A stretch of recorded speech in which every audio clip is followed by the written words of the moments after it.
Bharat coking coal कोल India की subsidiary company है और यहाँ पर कुछ पॉजिटिव्स कुछ नेगेटिव्स मैं आपके सामने रख दूँ। सबसे पहले पॉजिटिव, सबसे बढ़िया तो ये कि कोल इंडिया जैसा मजबूत प्रमोटर इनका पेरेंट है, वो एक अच्छी पॉजिटिव चीज़ है इसके लिए। लार्जेस्ट कोकिंग कोल प्रोड्यूसर है भारत में, सबसे बड़ा कोकिंग कोल प्रोड्यूसर है, इसमें कोई डाउट नहीं। बड़े रिजर्व्स हैं, ह्यूज रिजर्व्स हैं कोकिंग कोल के, जो कि कंपनी की स्ट्रेंथ दिखाते हैं। कोकिंग कोल की डिमांड और आगे की ग्रोथ बहुत मजबूत रहेगी, पुराना ट्रैक रिकॉर्ड भी अच्छा है और आगे की भी रहेगी। फाइनेंशियल्स कंपनी की काफ़ी स्ट्रॉन्ग है, इसमें कोई डाउट ही नहीं है। ज़ीरो डेट कंपनी है, कर्ज की ज़रूरत ही नहीं, वैसे भी सरकारी कंपनी है, कर्ज की ज़रूरत बिल्कुल भी ना है। वैल्यूशंस, वैसे भारत में इसके मुकाबले में कोई दूसरा लिस्टेड स्टॉक है नहीं, तो हमने क्या किया, हमने इसको ग्लोबली वैल्यू किया।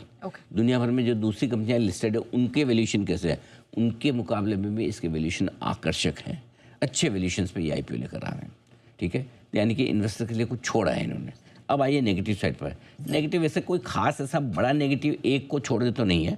पहला तो ये कि ज़्यादातर बिजनेस झारखंड पश्चिम बंगाल है, वो ठीक है, जिधर वो तो रिजर्व जहाँ होंगे वहीं से निकालना पड़ेगा ना। आप ये कहो कि झारखंड में माइंस में तमिलनाडु में निकालो तो कैसे होगा? तो नाम का नेगेटिव, काम का नहीं। ठीक है, 75% रेवेन्यू कोकिंग कोल से आता है, कोकिंग कोल की कंपनी का उसी से तो आएगा। अब लेकिन हम भी क्या करें, रिस्क फैक्टर में जो लिखा है उठा के बताना पड़ता है, नहीं बताएंगे तो अच्छा आपको नेगेटिव नहीं दिख रहा।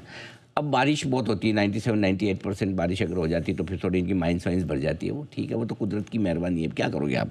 तो वो तीसरा नेगेटिव। एक्चुअली नेगेटिव एक ही है और एक इनकी कंटिजेंट लाइबिलिटी इन्होंने 35-36 हज़ार करोड़ की रखी है, क्योंकि मैंने इंटरव्यू किया नहीं था तो मुझे पता नहीं एग्जैक्टली ये किस चीज़ को लेकर है ये लाइबिलिटी। तो अगर वो लाइबिलिटी कभी मटेरियल हो जाए, इतनी बड़ी है वैसे तो होनी नहीं चाहिए, बट वो एक ही मेरे को नेगेटिव लगता है उसके लिए। तो इन सबको देखते हुए हमारी ओपिनियन बेहद साफ़ है, अच्छी लिस्टिंग गेन के लिए पैसा लगाइए। तो वैल्यूशन आकर्षक है और आकर्षक वैल्यूशंस के चलते आपको भारत कोकिंग कोल में मजबूत बढ़िया अच्छे लिस्टिंग गेन के लिए पैसा लगाना चाहिए। और आईपीओ में निवेश करना बहुत आसान हो गया है। भारत के अपने पेमेंट ऐप भीम ऐप के जरिए आप आईपीओ में आसानी से पैसा लगा सकते हैं। बस आपको करना है क्या, डीमेट अकाउंट में जाइए, एक आईपीओ का वो है उसको चुनिए, पेमेंट मैंडेट सेट कर दीजिए, भीम ऐप का यूपीआई आईडी डालिए